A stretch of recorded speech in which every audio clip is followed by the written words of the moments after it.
Hai semua, balik lagi di channel YouTube Ella Rahma Prison. Nah, sebelumnya perkenalkan dulu, nama saya Lela Rahmatin.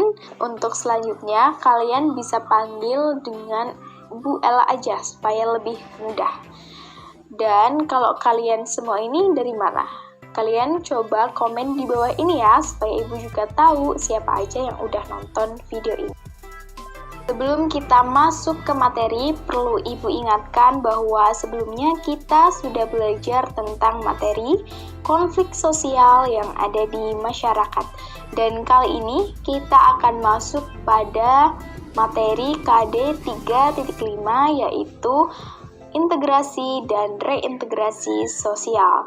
Dan hari ini kita masuk pada pertemuan yang pertama. Jadi kita akan membahas tentang yang pertama adalah definisi integrasi sosial, yang kedua faktor penentu integrasi sosial, dan yang ketiga tentunya adalah bentuk-bentuk integrasi sosial.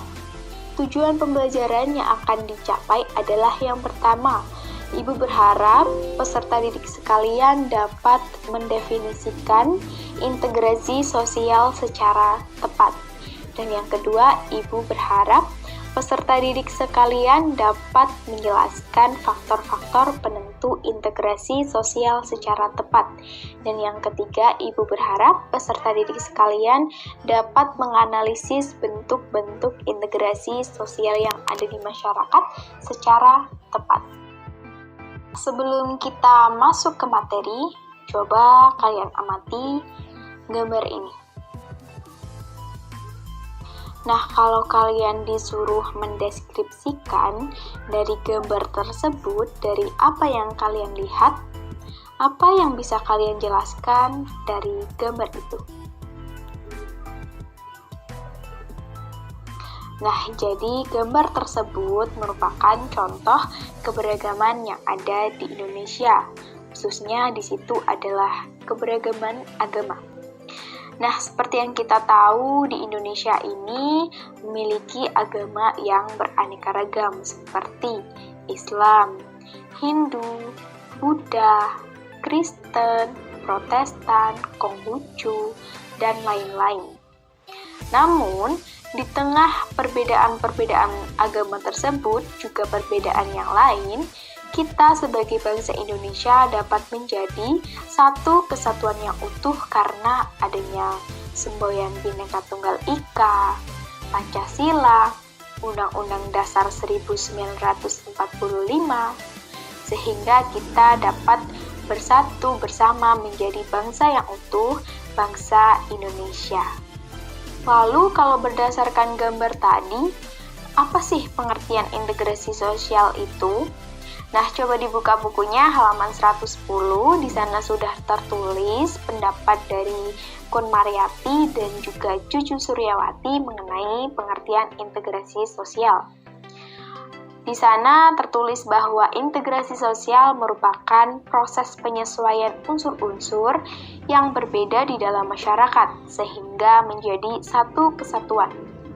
Nah, kalau kita simpulkan itu, berarti integrasi sosial merupakan sebuah proses sosial di mana unsur-unsur perbedaan yang ada di dalam masyarakat seperti perbedaan agama, perbedaan ras, etnik, bahasa, dan lain-lain itu menjadi satu kesatuan yang utuh. Gitu, paham? Oke, gimana? Udah paham kan definisi integrasi sosial? Dan sekarang kita masuk ke faktor-faktor penentu integrasi sosial. Jadi integrasi sosial itu dapat diwujudkan secara cepat atau lambat berdasarkan faktor-faktor berikut ini. Yang pertama, ada homogenitas kelompok. Apa itu homogenitas? Homogenitas adalah keberagaman. Yang kedua adalah besar kecilnya kelompok. Yang ketiga adalah mobilitas geografis. Nah, mobilitas itu merupakan satu perpindahan penduduk dari satu daerah ke daerah yang lain. Dan yang keempat adalah efektivitas komunikasi. Jadi, seberapa sering komunikasi itu berlangsung ternyata juga dapat mempengaruhi cepat atau lambatnya integrasi sosial. Nah, sekarang kita bahas satu-satu faktor penentu integrasi sosial tersebut. Yang pertama ada homogenitas kelompok. Jadi, dalam suatu kelompok masyarakat yang tingkat homogenitasnya tinggi, itu integrasi sosial akan sulit dicapai. Sebaliknya, jika tingkat homogenitas atau keberagaman masyarakat itu rendah, maka integrasi sosial akan mudah tercapai. Yang kedua adalah besar kecilnya suatu kelompok. Nah, semakin kecil kelompok yang ada di dalam masyarakat, maka integrasi sosial akan mudah tercapai. Sedangkan semakin besar suatu kelompok masyarakat, maka semakin sulit pula untuk mencapai integrasi sosial. Dan yang ketiga adalah mobilitas geografis, di mana semakin sering suatu kelompok masyarakat itu berpindah dari satu daerah ke daerah lain, maka integrasi sosial akan sulit tercapai.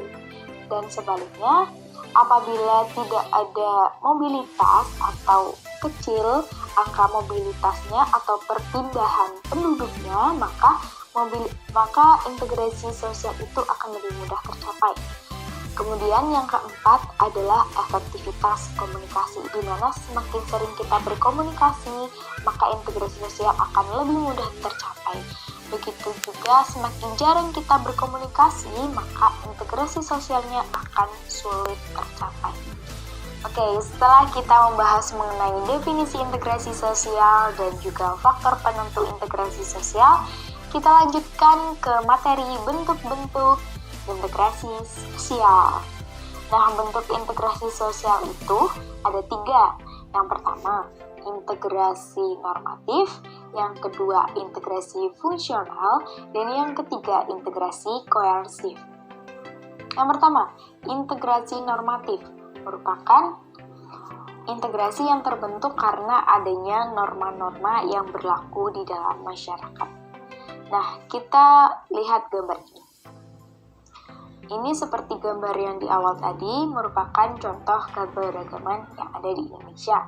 Indonesia memiliki banyak sekali keberagaman ya. Tadi sudah Ibu sebutkan ada keberagaman agama, keberagaman budaya, bahasa, suku bangsa, etnik, dan lain-lain. Tapi kenapa kita bisa bersatu, bisa mencapai sebuah integrasi? Karena kita memiliki norma-norma yang berlaku dan dipatuhi oleh seluruh masyarakat Indonesia, seperti Pancasila dan juga Undang-Undang Dasar 1945, sehingga integrasi itu dapat terwujud. Kemudian yang kedua adalah integrasi fungsional, merupakan bentuk integrasi yang terjadi karena adanya fungsi-fungsi tertentu di dalam masyarakat. Contohnya, ketika kita berada di sebuah warteg. Nah, penjual warteg itu membutuhkan pembeli untuk membeli dagangannya. Sedangkan pembeli juga membutuhkan penjual untuk mendapatkan makan. Selain itu, ada juga supplier dari penjual warteg itu sendiri yang membutuhkan uang dari penjual warteg. Dan penjual warteg juga membutuhkan bahan-bahan makanan dari supplier untuk dijual kepada pembeli. Sehingga terciptalah suatu integrasi fungsional. Dan yang ketiga adalah integrasi koersif.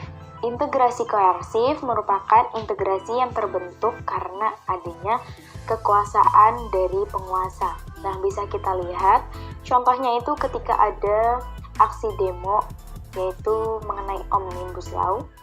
Mungkin kalian yang rumahnya dekat kampus atau dekat pusat pemerintahan tahu ya mengenai hal ini, di mana polisi itu menembakkan gas air mata kepada peserta aksi demo. Kenapa? Karena supaya tidak semakin meresahkan masyarakat. Sehingga mau tidak mau, mereka itu harus dibubarkan demi menjaga keamanan dan kedamaian bersama. Ibu ada tugas buat kalian.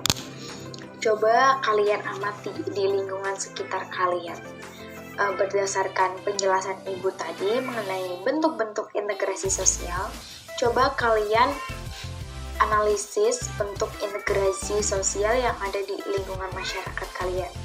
Dan kalian cukup untuk mengumpulkan tugas tersebut melalui komen di bawah ini supaya Ibu bisa tahu sejauh mana pemahaman kalian setelah Ibu menjelaskan materi ini. Dan cukup sekian materi yang bisa Ibu sampaikan. Kurang lebihnya mohon maaf. Wassalamualaikum warahmatullahi wabarakatuh.